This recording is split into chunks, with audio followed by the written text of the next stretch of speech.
Good morning, my dear students. This is Vanisha, your teacher of English from Kalpana Chawla Vidyapeeth. Today we are going to start chapter number 9 of Focus English, A Happy Birthday. This chapter is about Grandma's birthday, who is going to turn 73, and their family members, means children and grandchildren, plan to make her birthday special with great excitement. Okay, this is the chapter. Let us start reading. And this chapter will be taken from a novel that the novel name is Aunt Joe's Scrap Bag. उसका एक part है बेटा, छोटा सा ही है, जिसमें से कि लिया गया है. A certain fine old lady was 73 on 8th of October. कि 8th of October को एक ओल्ड लेडी 73 ईयर्स की होने वाली थी. The day was always celebrated with great excitement by her children and grandchildren.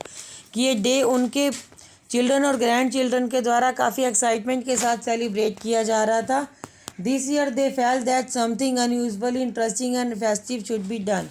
इस ईयर उनके चिल्ड्रन एंड ग्रैंड चिल्ड्रन ने ये फील किया कि कुछ अनयूजुअली, कुछ स्पेशल, कुछ इंटरेस्टिंग या कुछ फेस्टिवल की तरह किया जाना चाहिए. Some families do not celebrate these days and so miss a great deal of pleasure, I think. But the people of whom I write always made a great deal of such occasions and often got up very funny amusement, as you will see. कुछ families ये day celebrate नहीं करती हैं और वो बिल्कुल जो pleasure, घर में खुशनुमा माहौल होता है, फेस्टिव टाइप का एटमॉस्फेयर होता है, उसको मिस कर देती हैं. बट कुछ फैमिलीज ऐसा नहीं करती हैं. वो पूरे एक्साइटमेंट के साथ, पूरे अम्यूज़मेंट्स के साथ वो दिन को सेलिब्रेट करती हैं, जैसे कि इस चैप्टर में भी है. You will see. The morning was fine and clear. The first thing that happened was the appearance of two little ghosts all in white who came running into old lady's room. While she lay placidly watching the sun rise and thinking of many years she had seen.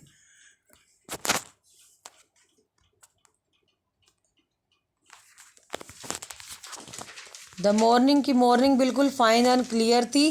और first thing जो उस दिन हुई थी कि उनके to little ghost की दो छोटे छोटे बच्चे, उनके जो ग्रैंड सन्स थे ओल्ड लेडी के, वो दोनों वाइट कलर के घोस्ट की ड्रेस वियर करके आए थे और वो उनकी तरफ भागते हुए आए थे ओल्ड लेडी के रूम में, जो कि बिल्कुल आराम से ले बैठ के सनराइज़ देख रही थी और सोच रही थी कि कितने सालों से वो सनराइज़ देख रही है और कितने सालों की वो होने वाली है.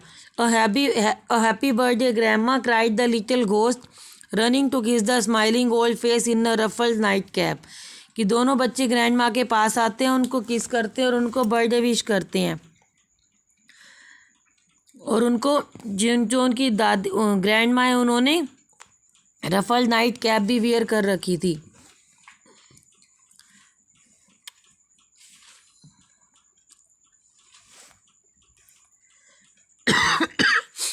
There was a great laughing and cuddling and nestling among the pillows.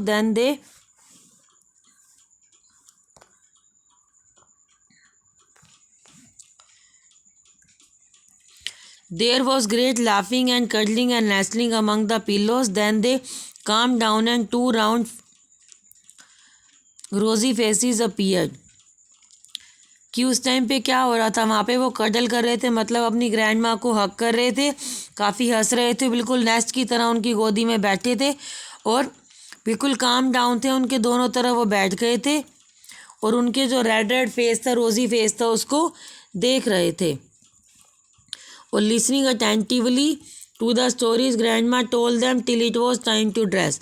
और जो ग्रैंड माँ उनको स्टोरीज़ बता रही थी, स्टोरी सुना रही थी, वो सुन रहे थे जब तक कि उनका ड्रेसअप होने का टाइम नहीं हुआ था, तैयार होने का टाइम नहीं हुआ था. Now you must know that there were only 2 grandchildren in this family. अब यहाँ से आपको देख के पता चल गया होगा कि उनकी फैमिली में सिर्फ 2 ग्रैंड चिल्ड्रन थे. But they were equal to half a dozen. लेकिन वो दोनों 6 बच्चों के बराबर थे. मीन्स हाफ अ डजन का मतलब होता 6 चिल्ड्रन के बराबर थे. They were lively, droll little chaps full of all manner of pranks and considered by their relatives and most remarkable boys alive. कि वो दोनों जो थे वो घर में बिल्कुल खुशनुमा भी एटमॉस्फेयर रखते थे, काफ़ी मजाक करते रहते थे। उनके रिलेटिव्स और रिश्तेदार थे वो सोचते थे कि इनसे ही घर में रौनक है। These two fellows were quite bursting with great secrets of the day. ये दोनों जो ग्रैंड सन्स थे, ये दोनों आपस में बात कर रहे थे, सीक्रेट शेयर कर रहे थे कि दिन में वो क्या करेंगे। They had to rush out as soon as breakfast was done in order to keep from letting the cat out of the bag. ये दोनों अपने रूम की तरफ चले जाते हैं नाश्ता करने के बाद, और वहाँ से अपनी जो कैट उन्होंने लाए थे देने के लिए दादी को गिफ्ट के लिए, तो वो उन्होंने बैग से ये उसकी संभाल कर रहे थे कि वो बैग से कहीं निकल ना जाए। A fine lunch was cooked. काफ़ी अच्छा सा लंच प्रिपेयर किया गया। Grandma's favourite nieces come to eat with her, bringing a bag full of goodies and heart full of love and kind wishes to the old lady. तभी कौन आती है? Grand माँ की फेवरेट नीज आती है उनके साथ लंच करने के लिए। वो उनके लिए बैग फुल ऑफ गुडीज़ लेके आती है और उनके लिए काफ़ी सारा प्यार और विशेज़ लेके आती है। All the afternoon friends and presents kept coming, कि दोपहर तक सभी उनके फ्रेंड्स और प्रेजेंट्स आते रहे थे। Grandma in her best gown and cap set in state to receive them, कि ग्रैंड माँ अपना गाउन पहन के कैप पहन के बैठी हुई थी कि वो उनको गिफ्ट्स को रिसीव कर सके। A poet came in with some lovely flower, the doctor brought a fine picture, one neighbour sent her, कि कौन कौन से उनके पास गिफ्ट्स आए थे इन बेस्ट गाउन में जब बैठी हुई थी वो। तो पोइट आता है, वो फ्लावर्स लेके आता है। उनका फ्रेंड था डॉक्टर आता है, वो एक फाइन सी पिक्चर लेके आता है। नेबर सेंट हर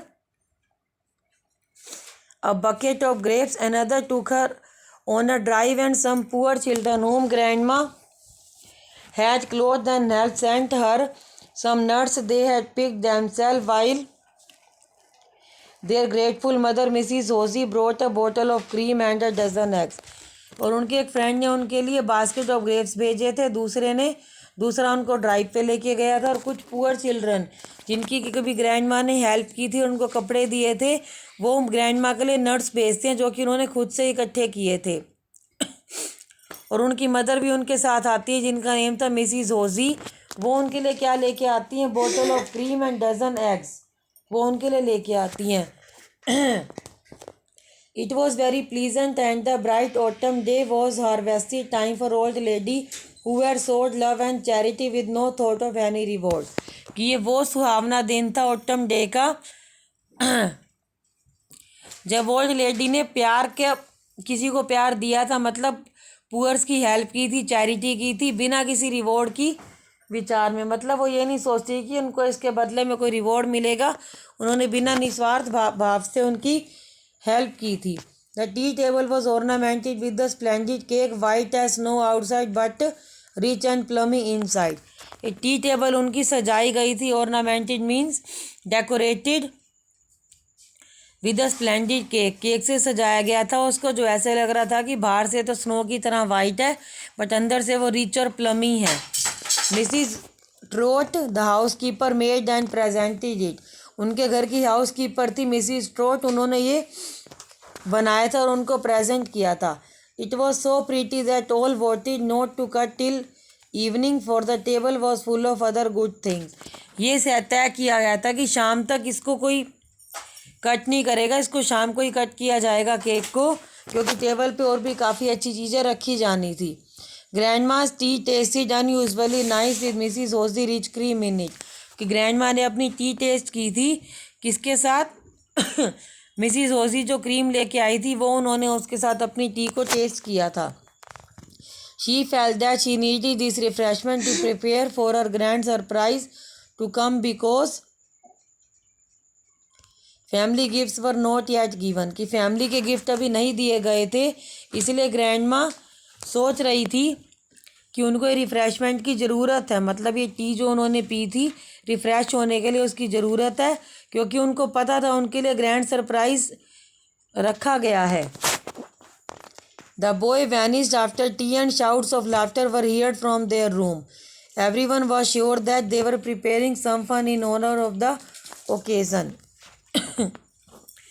कि बॉय जो थे दोनों, जो उनके ग्रैंडसन्स थे, वो चाय पीने के बाद हंसते हुए अपने रूम में चले गए थे, जहाँ से उनकी हंसने की आवाज़ें सुनाई दे रही थी। Everyone was sure that they were preparing, सभी को ये पक्का था कि वो उनके ओनर में सम्मान में ग्रैंड माँ के कुछ ना कुछ इस ओकेज़न के लिए प्रिपेयर कर रहे हैं। ओके बेटा, this is a first part. You have to find out 3 question answers.